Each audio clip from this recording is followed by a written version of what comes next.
22 April 2025 Jammu કાશ્મીરના પહલગામમાં અચાનક જ એક એવી ઘટના બની કે જેને જ કારણે અત્યારે આખું ભારત સદમામાં છે.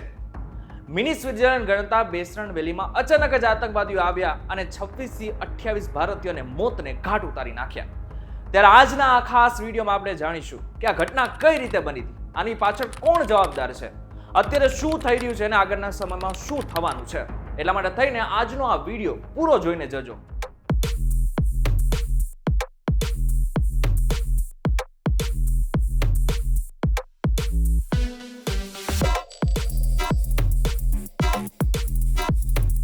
નમસ્કાર એન્ડ વેલકમ બેક ફોક્સ વીટીવી ડિજિટલ ઉપર તમે જોઈ રહ્યા છો ડેઈલી ડોઝ અને હું છું આપનો દોસ્ત કરણ ચડોતરા. પહેલગામથી 7 કિલોમીટર દૂર બેસરણ વેલી આવેલી છે. એક એવી જગ્યા છે કે જે ટુરિસ્ટો માટે લોકપ્રિય જગ્યા છે, જ્યાં ટુરિસ્ટો ફોટોગ્રાફી કરવા માટે આવે છે, પોની રાઇડ કરવા માટે આવે છે અને ખાસ કરીને પિકનિક મનાવવા માટે આવે છે. 22 એપ્રિલ 2025ના દિવસે લગભગ બપોરના 1:30 થી 2 વાગ્યાના અંતરે અમુક આતંકવાદીઓ મિલિટરી ડ્રેસમાં આવે છે, એટલે કે જેવા આપણે ભારતીય સેના પહેરે છે ને એવા સેમ કપડામાં આવે છે. હવે સામાન્ય રીતે જમ્મુ કાશ્મીરમાં આ પ્રકારની સેના હોય છે, આપણે બધાને ખબર છે. પરંતુ જ્યારે આ પ્રકારની સેના એટલે કે આતંકવાદીઓ આ પ્રકારના ડ્રેસમાં આવે ને ત્યારે આસપાસ જેટલા પણ લોકો એટલે કે જેટલા ટુરિસ્ટો હતા ને એમને લાગ્યું નહીં કે આ આતંકવાદીઓ છે, એમને લાગ્યું કે આ ભારતીય સેના છે. હવે એ બધું વિચારોમાં રહે એની પહેલા તો આ આતંકવાદીઓએ અંધાધૂન ફાયરિંગ કરી અને લગભગ 26 થી 28 લોકો મોતને ઘાટ ઉતરી ગયા છે. ઘણા બધા લોકો એવા છે કે જેઓ અત્યારે પણ ઘાયલ છે અને એમાંથી ઘણા બધા લોકોની જે હાલત છે એ અત્યારે પણ ગંભીર છે.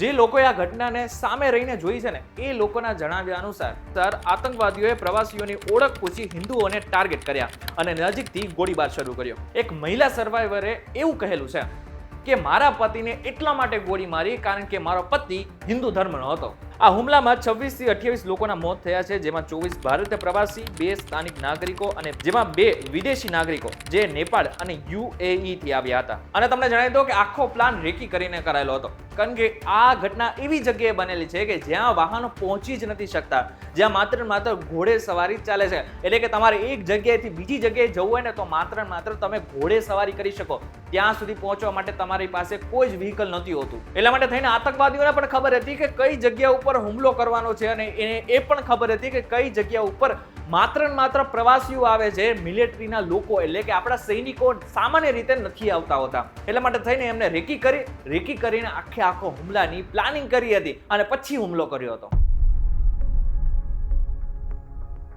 કદાચ તમને આ બધામાં પ્રશ્ન થયો હશે કે આ આતંકવાદીઓ કોણ હતા, તો એ પ્રશ્નનો પણ જવાબ હવે તમને મળી જશે. આખા હુમલાની જવાબદારી ધ રેઝિસ્ટન્સ ફ્રન્ટ એટલે કે TRF નામના આતંકવાદી સંગઠને લીધી છે, જે પાકિસ્તાની સ્થિત લશ્કર એ તૈયબા એટલે કે LET નું પ્રોક્સી ગ્રુપ છે. આનો મતલબ શું થયો? આનો મતલબ એમ થયો કે લશ્કરે તૈયબાની બદલે આ TRF એ હુમલો કર્યો છે. અને તમને જણાવી દો કે આ બંને ગ્રુપ પાકિસ્તાનના છે, એટલે કે પાકિસ્તાનના આતંકવાદી ગ્રુપે ભારતમાં હુમલો કર્યો છે. મહત્વનું છે કે TRF 2019માં આર્ટિકલ 370 નાબૂદ થયા બાદ ઉભરી આવ્યું હતું અને 2023માં ભારત સરકારે તેને આતંકવાદી સંગઠન પણ જાહેર કરેલું છે. હવે તમે થોડાક સમય પાછળ જાઓ તો તમને ખબર હશે કે આપણા દેશમાં અલગ રાજ્યના લોકો લડી રહ્યા હતા, લોકો ભાષાઓ પર લડી રહ્યા હતા. તમિલનાડુ, કેરળ, આંધ્રપ્રદેશ, કર્ણાટક અને મહારાષ્ટ્રમાં ભાષાને લઈને વિવાદો આપણે સામે આવ્યા. પરંતુ અહીં શું પૂછવામાં આવ્યું હતું? જાતિ નહોતી પૂછવામાં આવી, ભાષા નહોતી પૂછવામાં આવી, પૂછવામાં આવ્યો હતો તો માત્ર ધર્મ. હવે આખી ઘટના બાદ હવે શ્રીનગર સહિત મોટા ભાગના જેટલા પણ ત્યાંના વિસ્તારો છે ત્યાં લગભગ બંધનું એલાન કરવામાં આવ્યું છે. હવે બંધનું એલાન કર્યા બાદ ત્યાં એક્સ્ટ્રા ફોર્સ પણ મૂકવામાં આવી છે. PM મોદી આખી ઘટનાની પડેપડની જાણકારી મેળવી રહ્યા છે. અમિત શાહ પોતે ત્યાં પહોંચી ચૂક્યા છે, એટલે કે પહેલગામ જે જગ્યા ઉપર આ ઘટના બની છે ત્યાં પહોંચી ચૂક્યા છે અને જેટલા પણ સેનાના લોકો છે એમની સાથે વાતચીત કરી રહ્યા છે. જમ્મુ કાશ્મીરના CM ઓમર અબ્દુલ્લાએ હુમલાને અમાનવીય ગણાવ્યો અને હોસ્પિટલમાં વ્યવસ્થા સુનિશ્ચિત કરી છે. હવે જેના પડઘા છે ને એ આંતરરાષ્ટ્રીય સ્તરે પણ પડ્યા છે. અમેરિકાના રાષ્ટ્રપતિ ડોનાલ્ડ ટ્રમ્પ, રશિયાના રાષ્ટ્રપતિ વ્લાદિમીર પુતિન, ઇઝરાયલના PM નેતન્યાહુ અને UN સેક્રેટરી જનરલ એન્ટોનિયો ગુટેરેસે હુમલાની નિંદા કરી છે. અને અહીં એક વસ્તુ એ પણ બહાર આવી, આ બધી ઘટના બની ને તો 35 વર્ષમાં પહેલી વખત આતંકવાદી હુમલો થયો ને અને એને કારણે શ્રીનગર બંધ પણ રહ્યું છે. આ પહેલી 35 વર્ષમાં પહેલી ઘટના બની કે હુમલાને કારણે, આતંકવાદી હુમલાને કારણે લોકોએ સ્વયંભૂ રીતે શ્રીનગર અને જમ્મુ કાશ્મીરને બંધ રાખ્યું છે. હવે બાદમાં છેલ્લો પ્રશ્ન કે હવે શું થશે? ભારતીય સેના છે, જવાબ તો ચોક્કસ તે આપશે.